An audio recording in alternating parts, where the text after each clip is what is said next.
Hey, everybody. In today's episode, it's myself, Destiny, and a good friend of ours, Johnny. Johnny comes on the show to discuss sobriety and recovery. Johnny is, in fact, a veteran. He served 8 years in the Marine Corps. Now, we talk about what led him to going into the Marine Corps, what his experience was like while being in the Marine Corps, and simultaneously dealing with his drug addiction and alcoholism. We quickly then transition into recovery, and that's where things really start to shine. Johnny has a story that is rather amazing. He was married, and of course, from his addiction, it tore everything to pieces. But what happened once he finally gave up and entered into the recovery process is truly amazing. It's an amazing testament to what sobriety can do for people and what recovery has to offer. So I know you're going to get a lot out of this episode. Enjoy the show. Here we are, Real Recovery Talk. I am your host, Tom Conrad. In today's episode, we've got Destiny. What's up, everybody? And we have a good friend of ours, Johnny. Johnny, how are you, sir? Doing well. Glad to be here. First things first, thank you for tuning in on the podcast app, whichever one that you choose to use. And thank you for watching on YouTube. In the end, if you have any comments, questions, or concerns, you can always reach us, info@realrecoverytalk.com. Again, that's info@realrecoverytalk.com. And ultimately, we want to help you turn your mess into your message, right, friends? Right. Hell yeah. Let's do it. Starburst C4. That's pretty interesting. I bet that tastes good.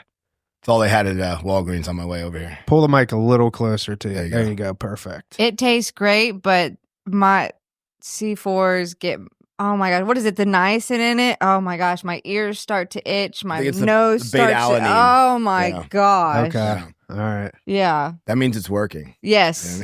Yeah. Oh, we never lose the addict mentality. Okay, so I'll do a brief introduction. Johnny comes on the show today, obviously, to discuss sobriety, and we got to connect a little bit before recording, and I think you're going to have an interesting story. Now, full transparency, Destiny set this up. This is first time meeting Johnny for myself, but I can tell you this, he does work in the field. I know the facility that he works for. Haven Detox, but what's their like umbrella name? Haven Health Management. Yeah, Haven Health Management. And just from the 10 minutes that we were talking before this, I know that it's going to be beneficial. So, Destiny, I'll let you kind of kick it off here in terms of introduction, and then we'll go from there. Well, I mean, it's similar basically to what you said. Like, I know Johnny, we've come across. He's also done. I've seen him on other podcast, and really incredible story from what I've heard. I know you work a solid program, you sponsor guys, you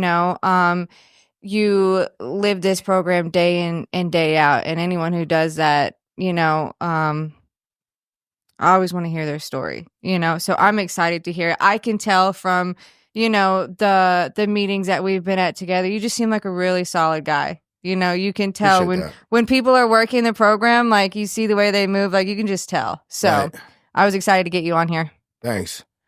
I mean, yeah, it's true. I work a program. I don't know anything else. There's a little bit of fear involved in that, like to not work the program that I worked, coming up on 6 years ago. And it's done nothing but just bless my life, and bless everyone's life around me, which is the exact opposite of what it used to do. What I used to do, which is destroy everything, So I appreciate those kind words. Yeah. Mm-hmm. But I don't know any other way. So before we started recording, we were talking a little bit, and you were in the military, served in the Marine Corps. Yep. Take us a little bit before that. So tell us a little bit about like where you're from, where you grew up. A little bit of the addiction stuff, I suppose, qualify yourself, but ultimately we get to the solution as quick as possible. Yeah. But I definitely want to talk about your military experience and also the cool thing that you shared about your wife. So, yeah. So the 1-2 punch is I grew up in South Florida in the early 80s, born in 81. Had two brothers that were severely addicted to, I didn't know at the time, drugs, alcohol. You don't really know as a little kid. They were 15 and 13 years older than me. So I always knew addiction, alcohol, whatever it was at that time. I thought it was that it was bad and that I didn't want to become that, and that I would never, if it was up to me, I would never become like my brothers, who I also looked up to at the same time, right? Because they were my big brothers.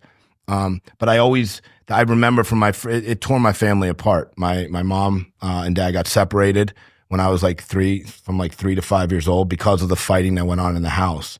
So it's weird. It's not weird now that I understand what I had, but I always said I would never be what I became. As I went through high school and everything, the drugs and everything in South Florida, basics, started with smoking weed, started with drinking, maybe in middle school, and just kind of progressed to where at the end in 2006, I was strung out on blues, Oxy and Roxy's, and had nowhere to turn. I was sleeping on couches, things of that nature. And that's kind of actually the crazy part of that is my buddy and I were high one night. We're, just doing our normal thing, trying to figure out how to get money to get another pill. And his brother had been getting out of the Marine Corps like that week or that month or whatever. And we just had this, I don't want to say epiphany because it just seems crazy, but like, hey, we should join the Marine Corps, and literally it was that simple. Within 2 months, I was in the Marine Corps. Now, behind all that is a lot of shit that happened, right? A lot of arrests. I'd been arrested numerous times. I'd already had a DUI in my pocket, all that type of shit. But it was that simple because what I did know, I tried to go to school. Like I told you, I was telling them I went to FAU like 3 times. I tried to go to college so many times. I got good grades through high school. I partied my ass off and got good grades because a lot of us, I'm intelligent. I have a lot of intellect, but I never really had to work at school. And then when I finally had to work at school and I got to college, it was like that or partying. I'm a party. But that's kind of how I joined the Marine Corps, like in a nutshell. So you use the military as a, I mean, I'm reluctant to say it this way, but it's the only way that I can come up with it. Like, I don't know what else to do. Yeah. Type 100%. thing. That's what it was. And my dad and everyone said, oh, you should join the Air Force or, nothing against them. But the addict in me is like, if I'm going to do it, I'm going to do it, And I was like, from what I had heard, the Marine Corps was the biggest and the baddest. I still think that's true, right? Like we can debate that with other Army guys and shit. But, and so I went for it and I just joined. I literally kicked blues. I had tried to wean down, but I literally kicked blues in boot camp. Best kick I've ever had to go through, though. Ooh. Yeah, but you think about it, there was no way to get another one. So when it was out of my mind, and I'm in boot camp, and they're running, you don't sleep for like 72 hours when you get there. You're just kind of, you can't get another one. It's not, if you kick on your couch, it's kind of why I have to go to detox too. I have to be separated from the drugs. You know what I mean? Right. And it was like a hardcore detox. I'll tell you a funny story though. When you're coming off opiates, you have to go to the bathroom, and the one thing is that I had to take a drug test, and I had taken some stuff so I could pass the drug test, but I couldn't do one, go to the bathroom without doing the other. So the drill instructor had to watch me kind of sit on the toilet. And that's how my whole introduction to this started with boot camp, was this drill instructor having to watch me go to the bathroom so he could get my urine. So they knew. I don't think they knew, but they weren't happy. You know what I mean? They didn't know why, they didn't know why my stomach was so messed up. But Wow. they definitely, it wasn't the best way to start with a drill instructor. Go ahead. Do you know what's really funny? Full transparency, right? Because I'm an open book.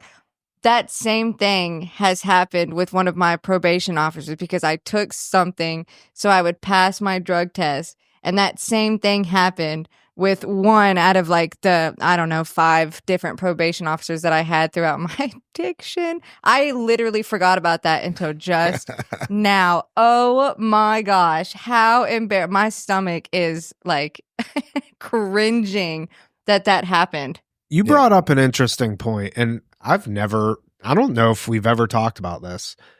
You said that was the best kick in terms of coming off of drugs. I mean, real quick, prior to that, how many times did you try coming off of pills? Oh, I can't even count. And you couldn't because you knew that you could get them. Correct. Right. So because it boils down to we feel like shit and we don't want to feel like shit. So we'll just go cop. Right. Right. Yep. But then you get into boot camp and there's no options for that. Like I just find that interesting, that because even when we're in detox, there's detox meds, there's Suboxone, there's Subutex, there's, if you're coming off of booze, there's, benzodiazepines, there's comfort meds involved. But you're going into boot camp, and you said that was the best kind of detox you've had. How much of that do you think played an effect in terms of you knew that you couldn't get it? Like, I guess my question is, does that kind of reinforce how much of a psychological thing plays in our mind in terms of detox? Yeah. I think you hit it on the head, and I never really thought about it in those terms, but it was the fact. I mean, it was a mental thing. I also, when I would try and kick before that, I also didn't understand. Like, I subscribed to the threefold disease, right? That we have this mental obsession, also not only the allergy, but a mental obsession and spiritual malady. I knew nothing about that. I had been going to AA since I was 17 because of different arrests and, the courts and things. But I never really understood what was going on with me. I just thought it had to be separated from the drugs and I'd be okay. How many people, think that if I can just put it down for a period of time, I'll be fine. I was just on a phone call with a guy that basically is saying the same thing about his mom. He says, well, if I can just, I think if I get her own apartment, and now he's talking about his mom. Yeah. Right. And I'm like, because he wanted my opinion on it. Should I get her own apartment? And, because she's like she's bouncing from place to place to place. And I said, that's not going to solve anything. Right. You get her an apartment, she's still there. With herself. So, but yeah, I don't know. I thought that was interesting. The psychological, it kind of reinforces that. You still feel like crap, right? And all the detox symptoms, but yeah, I wonder how many other people are detoxing in boot camp that people don't know about. I don't know. Cause I do think that, any reason going into the military is commendable. I don't care what lands you there. Right. And I think it's a big deal. And thank you for doing that. Sure. But, I do think sometimes people use that as I don't know what else to do with my life. There's a lot of guys, whether it's because of drugs or alcohol, or just that fact of I don't know what else to do. Or I'm just spiraling, I'm sputtering through life. Because you would have been like that. How old were you? I was 25. Yeah, which is late. That's late. I was. Yes, I had drill instructors too that would be in my ear saying, whispering, because I'm older than them, oh, you think you're bad, and I'm like, I don't, you know what I mean? But they had it out for me because I was younger. I was older than them. Than the drill instructors. Drill instructors, yeah. Wow. They're coming in at 18. They've been in for 7 years. Some of these guys. Yeah. So that was tough too. But the Marine Corps was a great place for an alcoholic to hide out like me. Gave me two things. It gave me purpose, which I didn't even know what the fuck that was. I didn't even really know what that word meant. Actually, even when I was living my purpose in the Marines, I didn't know that I was living my purpose, but it gave me purpose. It also was a place where I could drink till 4 a.m. as long as at 5:30 I was up when, ready to run, even if I had alcohol, you smell like booze and you're running, but as long as you could finish the run, it's almost like a badge of courage. Like, oh, there goes Shry again, he smells like booze, but that motherfucker can run, and that was and that was the case all the time. It was very much a party as hard as you want, as long as you showed up for work. And I did. I showed up for work. And you were in the Marine Corps 8 years, you said, right? Yeah. And did 2 tours? 2 tours, yeah. My first, I joined in 06. First deployment was in 2008. My second one was in 2010. 2010, I got blown up a couple times with IEDs, doing route clearance missions. Oh, wow. Yeah. So I was at that point non-deployable. It's kind of why I stutter sometimes too. But I was non-deployable at that point. And that's really when life's like that whole purpose thing kind of started to go away. I spent my next 4 years back at Parris Island, the boot camp, and the drinking and they gave me other thing. They gave me Adderall for my ADHD. That they gave me different narcotics for pain for I have neck issues and things like that. And seeing that what I know now, right? This is hindsight's 2020, but I never did anything about my alcoholism. I joined the Marine Corps. It was like the extreme, take me out of the situation. But wherever you go, like you were saying, I take myself, like that woman in her apartment. You put her in her new apartment, she's still there with herself. Right. So that's what happened with me in the Marines, is like that. Once I wasn't in that life or death situations with those guys, trying to keep the guy to the left and the right of me alive, I really started to, spiral out of control. Well, and at that point, I feel like you've added so much like PTSD and trauma from the 2 tours, So not only had you not dealt with your addiction before going in, like what I'm hearing is you traded one substance for another. Mm-hmm. Like you still took you with you. Yes, you had a purpose and you made it through, but here we are, still with self, still with substances that now the doctors are giving you or whatever the case may be, but you still have all of this, right? Our thinking, low self-worth, whatever it is, that you haven't dealt with. No, you hit the nail on the head. My wife got pregnant with my daughter. I knew I needed to stop doing what I was doing, and I just couldn't, I couldn't stop. Still didn't understand what really I was suffering from. Mm-hmm. But what I will say, and I think it's important, because there was a lot of shame behind this, right? I would use getting blown up in Afghanistan or my PTSD as an excuse to keep you away from me, right? So if Destiny's like, oh, you've been through, I'm like, yeah, you don't get it. You know what I mean? Like, you don't understand what I'm going through. And really, it was just, that's the alcoholic in me, making excuses and just telling you to stay away. Like, you don't get it. And yes, it did have a big part. Like some of the things I learned overseas, like when I would see a guy get blown up, you have to like kind of like be numb to that, right? Because the mission continues. You know what I mean? So I lost the idea of life or death really meaning anything, right? I kind of like lost that in this whole thing. I lost the ability to feel emotions and things of that nature.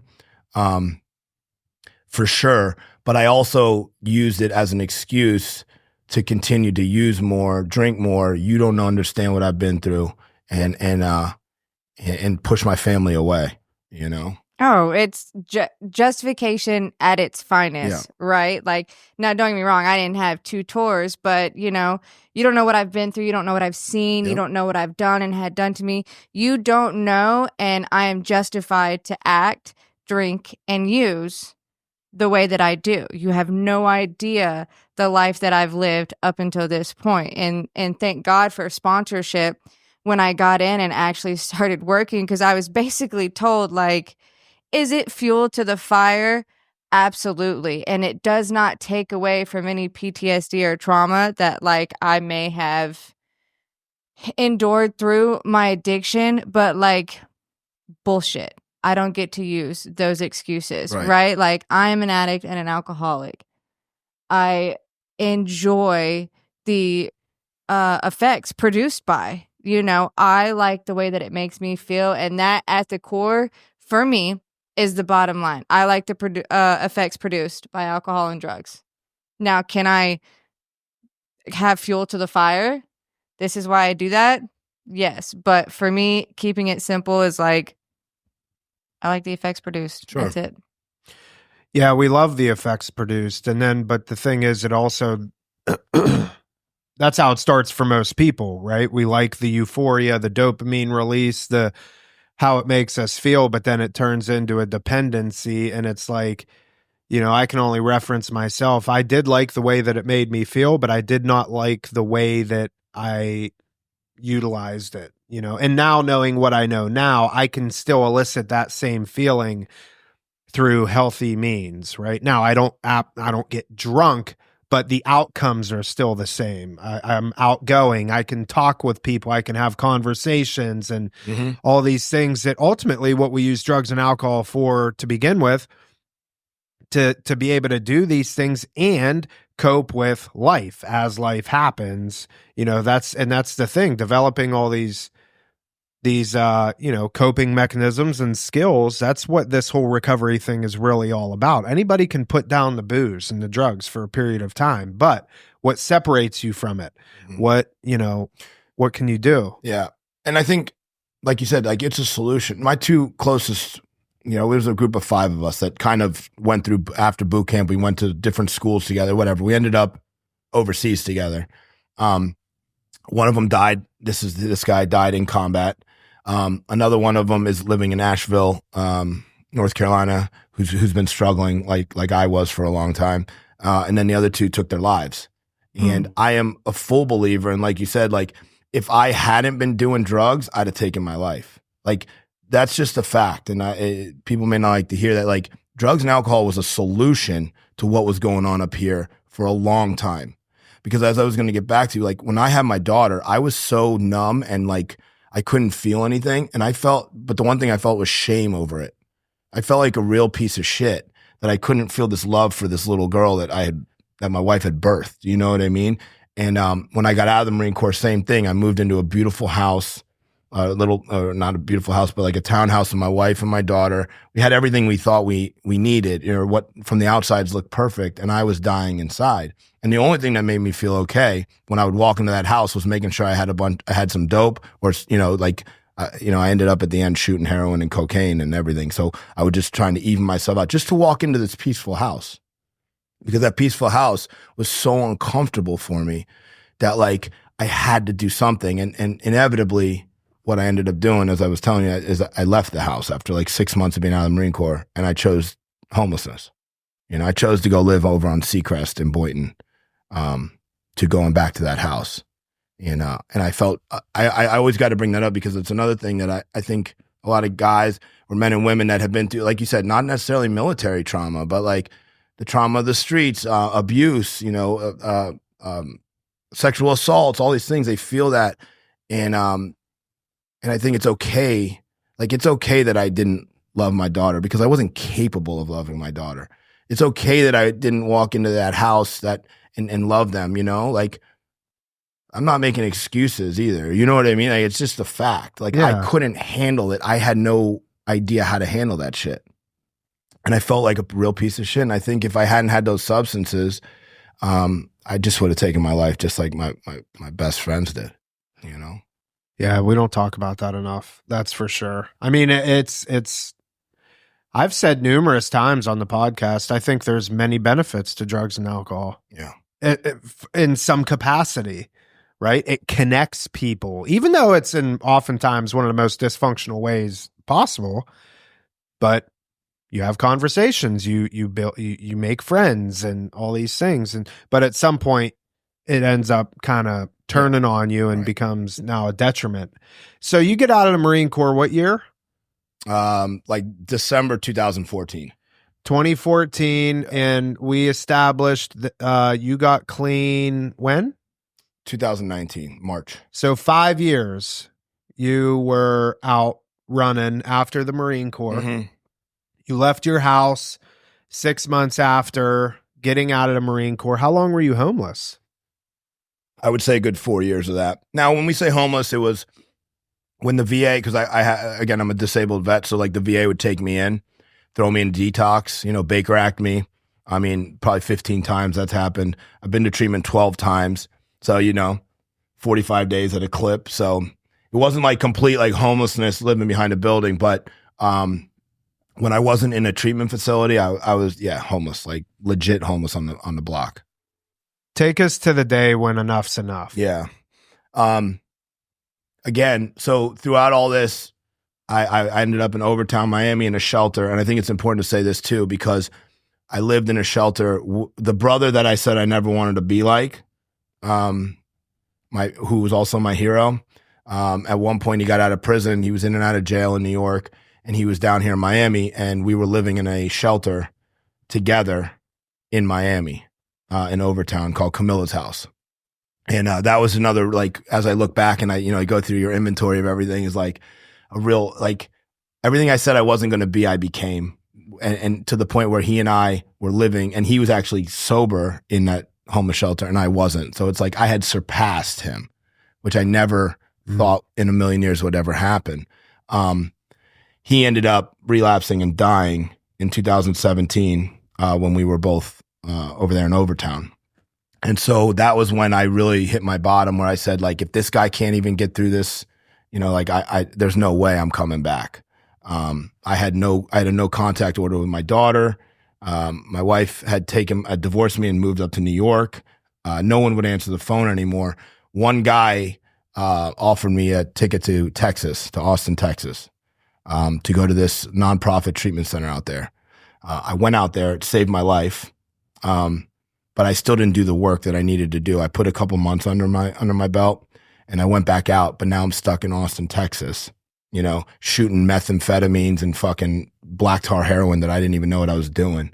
And so I did that for a couple months, just knowing that my life was over. So that takes me to I'm sitting in this abandoned apartment where 5 of us were staying, had no power, no water, and I actually had. You know, what I thought I needed, right? I had heroin on me. I thought, you know, that is the truth. To be okay, even if it was for a couple seconds, if I had dope on me, I knew it was okay. You had the essentials. I had what I needed. Yeah. And I remember I was like doing push-ups. I was trying to get my veins had all gone away because from the meth and everything. I had no veins left. And I maybe 2 hours doing push-ups, you know, tying off USB cords on my arm, you know, doing the whole deal. And I was like crying. And I remember, and it sounds dramatic, but I was sitting there and I had this like epiphany, or this like not voice. I mean, it was me talking, but it was like, you're going to hit that vein and nothing's going to change and you're not going to be okay. And I had never, even though I'd been in that situation trying to find veins and the whole nine countless times before, I never had that actual like realization. And for me, as we talk about steps, like that was a spiritual experience for me, 100%, before I even stepped into the work, like for real. And I knew it was over. The jig was up. And, you know, like I said, I've been in gunfights in Afghanistan. I've been through hell shit in the streets as well. The scariest I've ever been is that moment when like my solution, I knew it was gone. And I don't know what brought me to that conclusion, because I should have been there, you know, countless times before. I called the guy who had his name's Cole Shiflett. He had got me into he's the one who let me scholarship me into the nonprofit.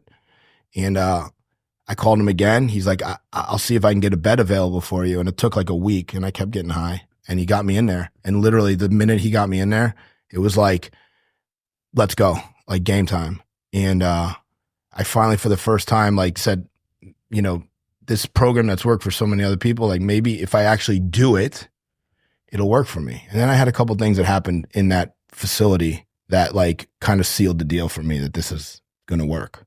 Like what?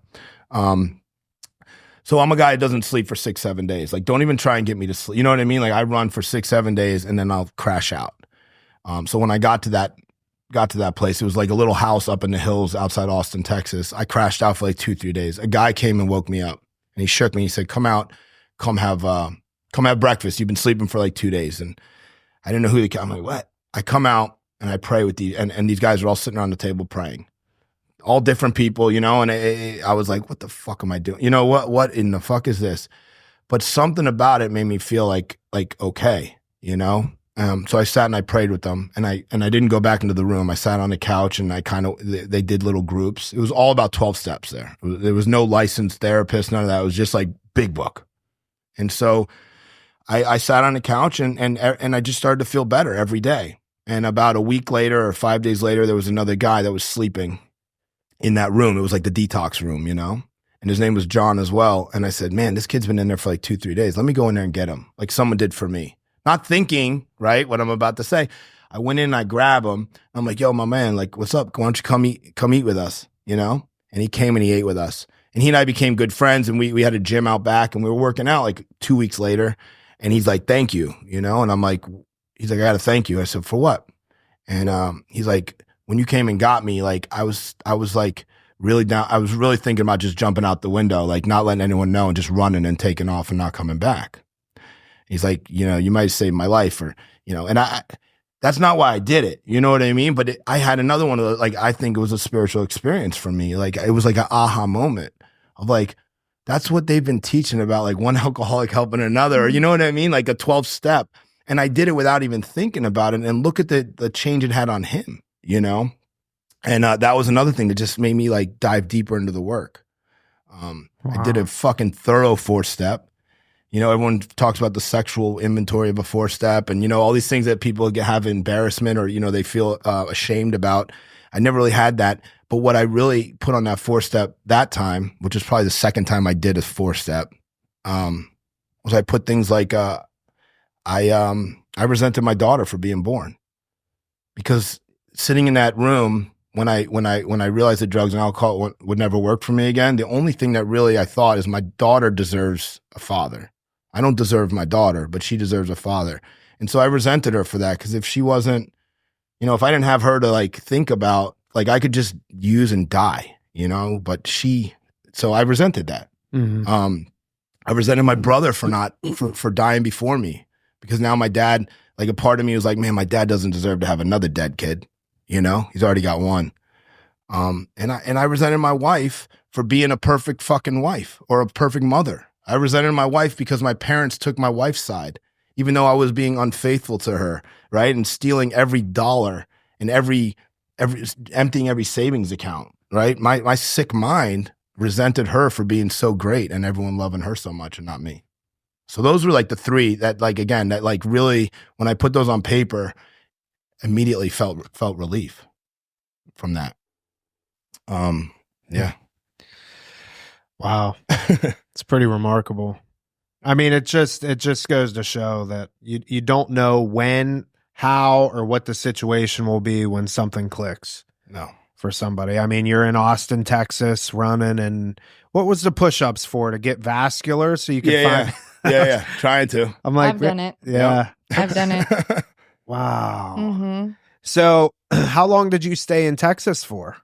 So, yeah. So, you know, I started doing this. So with all that came, like, you need to go to sober living. I was like, you know, I used to do what I wanted, right? And I don't need sober living. I went to sober living. I didn't have any money. One thing I hate doing, and this is crazy after everything I've been through, but I hate moving. Like, you know, I hate getting my fingers pinched from moving. I don't want to do moving, anything but that. First job that came to me, they gave me 2 weeks in the sober house. It was a moving company. I said, okay. So I started doing the moving company. At 9 months sober, my wife, my ex-wife now, calls me and says, you know, I started being able to FaceTime with my daughter again. Probably been 2 years, year and a half since I've seen her. I started FaceTiming with her. And she says, you need to come up. Like, my daughter's a wild one, you know, and you'll probably see her around. Like, she comes with me everywhere I go. And but she was rough then. She was like 4 years old, going on 5. And my wife's like, you need to come up here and be a dad. Like, I didn't sign up to do this alone. Like, you're doing what you need to do. And I didn't really have any money. But my sponsor, I talked to them, and I have a therapist. I'm a big proponent for therapy as well. My sponsor said, if you don't go now, you're never going to go. You know what I mean? Like, this is what you've been waiting for. Like, everything I've done to this woman, and she's actually asking me to come up here and be the dad. Like, I know, how many stories do we know where like dads aren't allowed to see their kids ever again? And rightfully so. My wife could have said that, and rightfully so. Like, honestly, I did so much to that family and that woman that, like, for her to be able to say that to me, granted, part of it was because she needed the help, but also, you know, he's like, you got to go. So I went up there, you know, it was the middle of winter, 2019. It was the middle of winter. I had no money. I had no credit. You know, I got an Airbnb. Now, I will say I do get disability. So I was getting a check, you know, which was able to help me out, definitely. And so I got an Airbnb. I rented a room from a guy. I found a job as an overnight tech at a state facility up there. And I was able to see my daughter once a week up in New York. I could see her on the weekends. And this is, again, where this fellowship has just saved my life. I did what they told me to do. I went up to the 5:30 meeting up there at the Methodist Church, and I raised my hand. I said, you know, who is anyone first time at this meeting? I raised my hand. I said, John, I'm coming up from Texas, and a group of guys like surrounded me after the meeting, who I'm still close with. I was just up there in New York for work, and I was just, you know, we meet at the 5:30. So in the middle of winter with no friends, at least I had that 5:30 meeting, and I had these guys, and I would not have had that. you know, without the program. And I just started doing everything I was supposed to do, man. I just started working the program. I just started, you know, doing esteemable acts. Stop feeling like, you know, and the funny thing is when we start doing the right thing, we start to like get these little wins, you know, and stopped hating myself. Started to get more involved with my kid. And then here's the funny part is my wife had a boyfriend. My ex-wife had a boyfriend at the time. And what is like, and I'm like calling my sponsor, I'm like, yo, now she's dating this fucking dude. And you know what I mean? Like, the old me starts coming in, like I gotta punk him or let him know that, you know, who the man, you know, the alpha bullshit, that fake bravado or false bravado started coming out again. And he's like, wait a minute, is he good with your kid? And this is now, so now fast forward, we're in COVID, right? Because now this is 2020. So now this is COVID time. So like everyone's in the house together up there, right? So this guy is like in my house, in my wife's house with my daughter a lot. And I took a step back and I said, is he good with and my daughter's name's Kendall. Kendall loved him, and he was so good with her. He would like paint rocks with her. Like I still won't paint rocks on my daughter. Like, no, like you could, I'm not into that. But he did that. You know, he was doing all these things and I was like, yeah, he is a good guy. He's like, then go in there and shake his fucking hand, you know? And I did. And he was a really nice guy. And, you know, he treated my ex-wife very good, you know? Like, who am I to, you know, I treated her like shit. I literally took every ounce of trust, money, that time, everything from her. And so she deserved to have someone to treat her good. And so I treated him well. In the back of my mind, he was a little boring. I didn't think, you know what I mean? And I'm like, I didn't think it would work. Toast, yeah, I didn't think it would work, but it was what she needed at the time. And, you know, you fast forward a couple of years, like they ended up breaking up as I kind of knew. But I'll tell you what, I had no intentions of getting back with her. Like that's one thing I had to, when I was working my steps and it's like, I had to like stop trying to get things back. I had to stop trying to manipulate the situations because that's what I'll do. I'll manipulate and then it'll come out not the way it's supposed to, you know? And, so my goal was just to be a co-parent, no intention of getting back with her. And so after her and the guy broke up, we started hanging out more with our daughter and just doing like cool stuff and just co-parenting. And then, I guess coming up on 3 years ago, we ended up getting back together, you know, and it wasn't, again, I didn't force it. I didn't even have any plans on it. She kind of made the move. And one thing I will say when we ended up getting back together is I had a conversation with her and I said, look, you have every right to never speak to me again. You have every right to, you know, think I'm you know, like you have every right to do all that. But if we're going to get back together, like I've worked my ass off to get where I'm at now, you know, and I was 3-4 years clean at that time. And I said, I can't live in the past. So like, if we're going to do this, like you have to, and again, you have a right to not, but like, I'm not going to like the trust has to be there. It can't, the other shit has to be left there because I've left it in the past. And she was willing to do that, you know, which I think was probably the most important piece. And we have like, our relationship now has just grown like exponentially to what it ever was, you know? How long were you with her before, I mean, how long have you been with your wife? Yeah, so we got married. I've known her since like 2002, right? She was the bartender at the bar I used to always hang out at before I went to the Marine Corps. In fact, I dated her roommate. That's how I met her. Right? Of course. So 2002, yeah. We got married in 2009, and we again got divorced around 2015, 2016, and then back together in like 23. I guess it was 22. 22. Yep. Wow. I mean, I don't know what to say other than it's just a, you know, true testament to what sobriety does for people. That's all it is. 100%. Not just for you. So my wife was a drinker too. Not an alcoholic, but she was drinking for her depression, her anxiety, because she suffers from both of those. You know, I think she would say this, like watching, like, cause the minute I started, you know, got my shit together, like life started getting so much better. And I think she saw that. And so now she's been like, she just hit 3 years sober as well. That's great. And it's just a testament again, cause she saw what this program can do. And she doesn't work a program, but I think she does without knowing it. Yeah. You know what I mean? And how old's your daughter now? She's 10. Yeah. Yeah. And what's her, I mean, does she ever talk about anything? Or, I mean, she knows she's 10, so. She doesn't. I'll take her to meetings. She's been going to meetings since I moved back. Like, because a lot of times I had nowhere to take her when I moved back to New York. So we would go to she'd come to the 5:30 with me, put her little headphones on, and sometimes she'd hear me curse when I'm sharing, and like, I'd owe her $1, things like that. But I think it really helped her too, like, being around adults and things like that. But I don't think she really does, because really she was only around for like the chaos. I think it has affected her. Right, because that energy affects everyone around us without knowing it. But until she was like 2, because after that I was gone.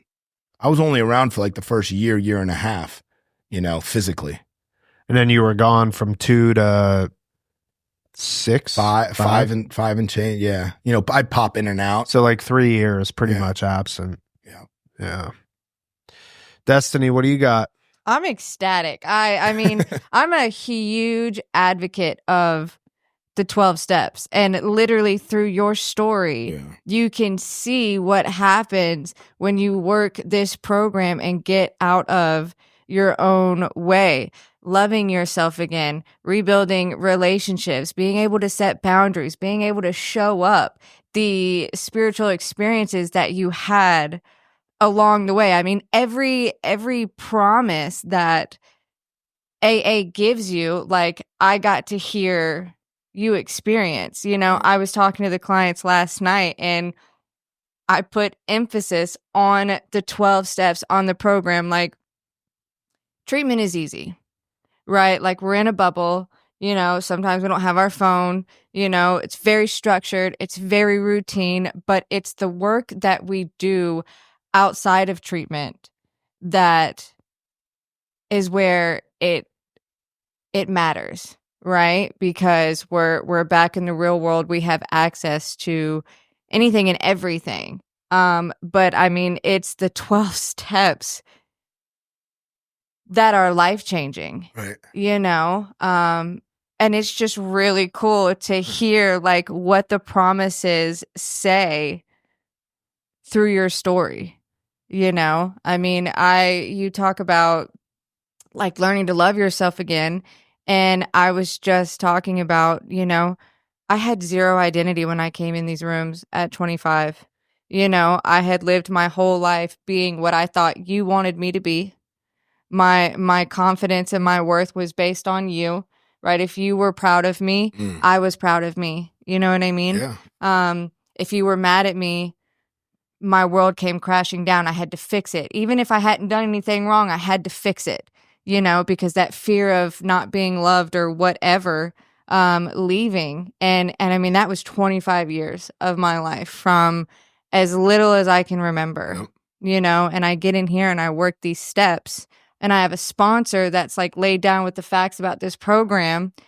And I mean, it gave me a sense of self, which was the biggest thing for me. And it showed me how to live a life outside of drugs and alcohol. And everybody in this world should do the 12 steps one time, just one time. I don't care if you're an addict, alcoholic, if you're just a regular human being, because what it comes down to is step 1 is the only one that mentions alcohol or addiction, depending on what fellowship you're in. Right. Right. But anybody can benefit from these steps. It literally helps you recreate and become a better person, and to let go of shit that, is impacting your life negatively. Right. And and I say it too, because like, even with like a lot of my trauma, like a lot of things that happened in Afghanistan and things like that, right? Like that got worked out in the steps. You know what I mean? Like, like it goes so far, like you said, beyond alcohol and drugs. It really does.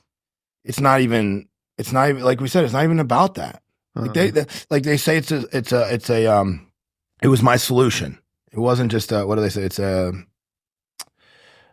not a solution. They say it's a symptom. Yeah. For me, it wasn't a symptom. It was a solution. Yeah. To everything else that was going on. Yeah.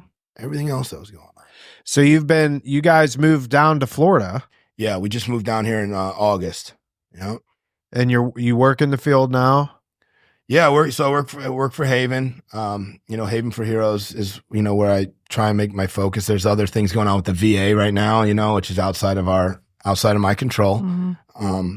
But yeah, I think, and that's why I love doing podcasts like this, and because this is hope, right? Like we're giving people hope. Like that's why I'm willing to talk about things that normally I wouldn't, you'd think wouldn't want to share, because people need to hear it. Like what you're saying, like, and it goes far beyond combat. It goes, it's about the things that really affected me in combat were what wasn't the actual incidents, right? The actual bodies, the actual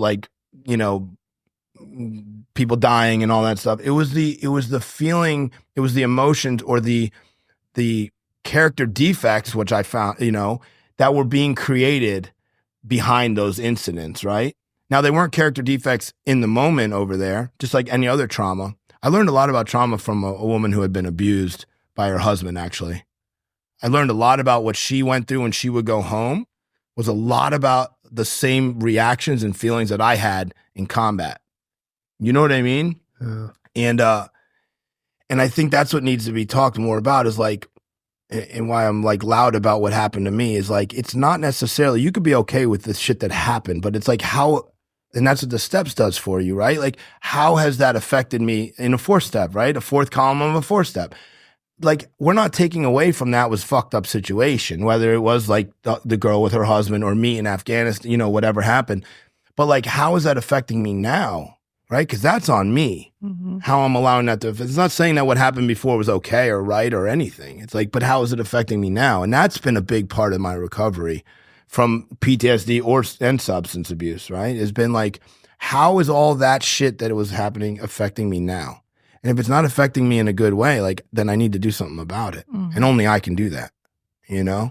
Well, and you mentioned it too. You talk about the hope, and because now I'm just hype. I get hype when I talk about this. Yeah. When we get into the recovery portion, you said, you get on here and you get to talk about you as hope, right? How cool is it that this program, these steps, have allowed us to take the nights that we didn't think we were going to make it through, right? The times that, we wanted to die, and we get to turn around and use that experience as hope for somebody else. Maybe because, they don't think it's possible or whatever the case may be. Like that's freaking amazing if you ask me. Like we get to turn around and take all that darkness and take that experience and hopefully help somebody. Yeah. And I think too, how many times have you said like, I always wonder why I'm still alive, and now I know, like I'm alive to, like, I have to talk about this shit. You know what I mean?